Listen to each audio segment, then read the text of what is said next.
සුබ දවසක් ඔයාලා හැම දිනෙකටම ගොඩක් සාදරයෙන් පිළිගන්නවා දිල්ෂන් අතපත් YouTube channel එකේ brand new episode එක.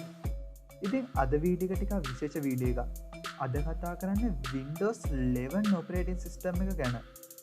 මම හිතනවා මේක ගොඩක් interesting topic එකක් වෙයි. ඒ වගේම ගොඩක් අයට ප්‍රශ්න තිබ්බ මේ Windows 11 ආශ්‍රිතව. ඒ ප්‍රශ්න කිහිපයකටත් උත්තර දෙනවා මේ වීඩියෝ එකෙන්. ඉතින් දිගටම එකතු වෙලා ඉන්න මේ වීඩියෝ එකත් එක්ක. මම දිල්ෂන් අතපත්තු.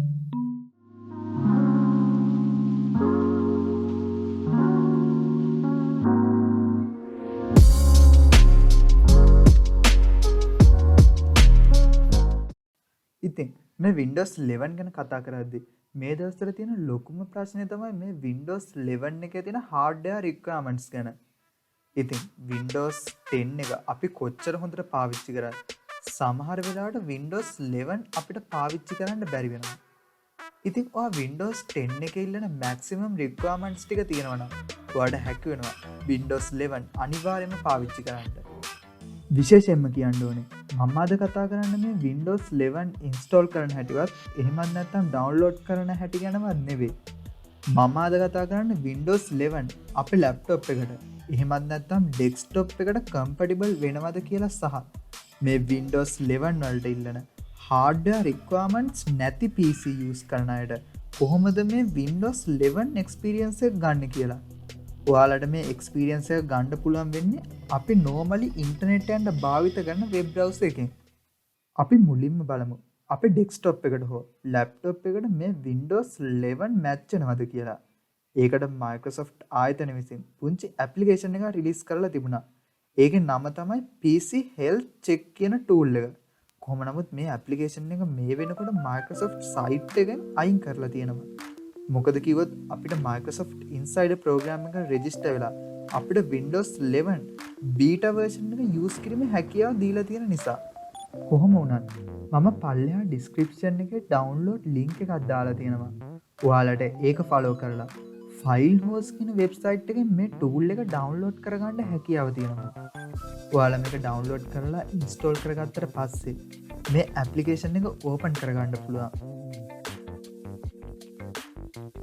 මේක ඕපන් කරපුහම ඔයාලට පේන්නේ මෙන්න මේ වගේ ඉන්ටර්ෆේස් එකක්.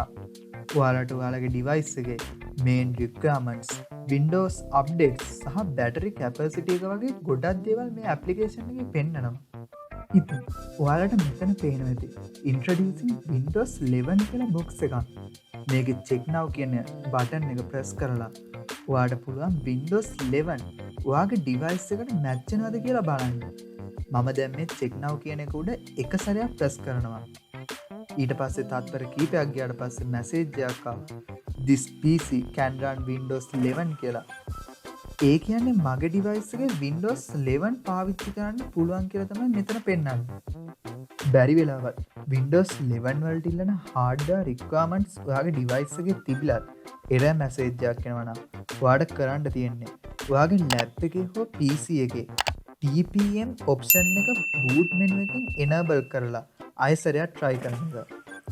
ඉතින් මෙයාලා කියන විදිහට Windows 11 run කරන්න මෙන්න මේ hardware requirements ටික අනිවාර්යයෙන්ම අවශ්‍ය වෙනවා. පළවෙනි එක තමයි cost දෙකක් හෝ ඊට වැඩියෙන් තියෙන 64 bit compatible වෙන processor එකක්. දෙවෙනි එක RAM එක 4GB සහ processor එකේ generation එක අවම වශයෙන් 8 generation හෝ ඊට වැඩි වෙන්න ඕනේ. ප්‍රධාන වශයෙන් මේ දෙක තමයි මේ අලුත් OS එක run කරන්න අවශ්‍ය වෙන්නේ. ඉතින් අපි දැන් බලමු කොහොමද ඕනෑම device එකක web browser එකෙන් Windows 11 experience කරන්න කියලා. ඉතින් අපිට මේක experience කරන්න Microsoft company එකෙන් ඉල්ලන hardware requirements අවශ්‍ය වෙන්නේ නැහැ. ඔයාලට මේකට ඕනෑම web browser එකක් use කරන්න පුළුවන්. ඉතින් මේක design කරලා තියෙන්නේ Java script සහ තවත් language එකක් කරහා. සම්පූර්ණයෙන්ම මේක සති දෙකක් වගේ ඇතුළත හදපු project එකක්. ඔයාට පුළුවන් බොහොම පහසෙන් මම පල්ලෙහා description එකේ link එකක් දාන්නම්. ඒ link එක පාවිච්චි කරලා අදාළ කරන page එකට ගිහිල්ලා ඒ හරහා Microsoft Windows 11 desktop එකේ තියෙන දේවල් ටිකක් අත්හදා බලන්න. හැබැයි මේක my computer වගේ දේවල් වැඩ කරන්නේ නැහැ. මොකද web browser එකක් කරා ඔයාගේ PC එක access කරන එක ආරක්ෂිත නැති නිසා. කොහොම වෙතත් සාමාන්‍ය දේවල් ටිකක් එහෙට මෙහෙට ක්ලික් කරලා විශේෂයෙන්ම මේකේ widgets මේ වගේ දේවල් ටිකක් ඔයාලට ක්ලික් කරලා බලන්න පුළුවන්.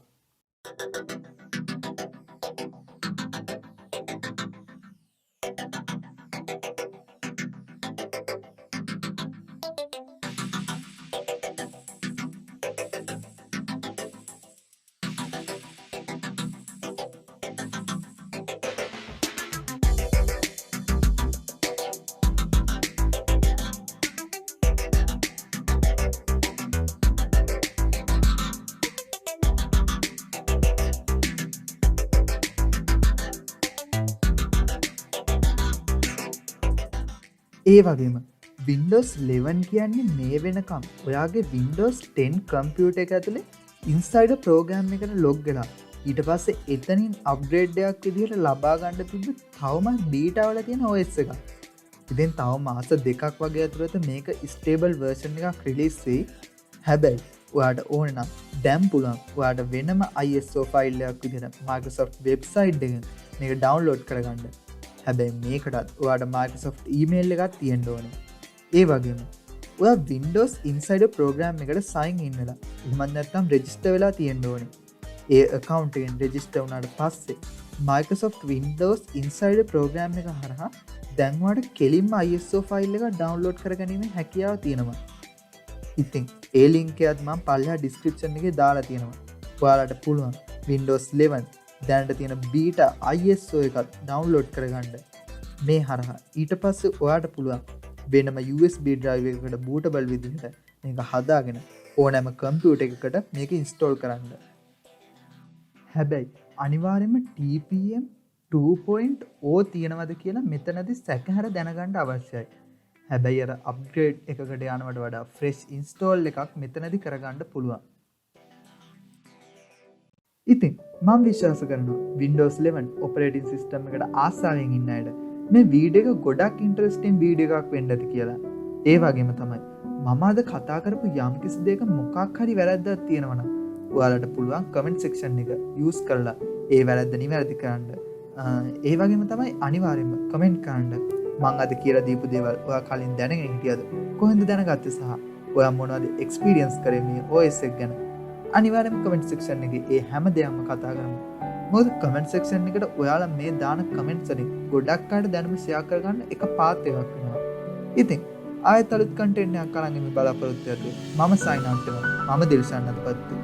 ඔයාලා හැම දිනෙකටම සුබම සුබ දවසක්.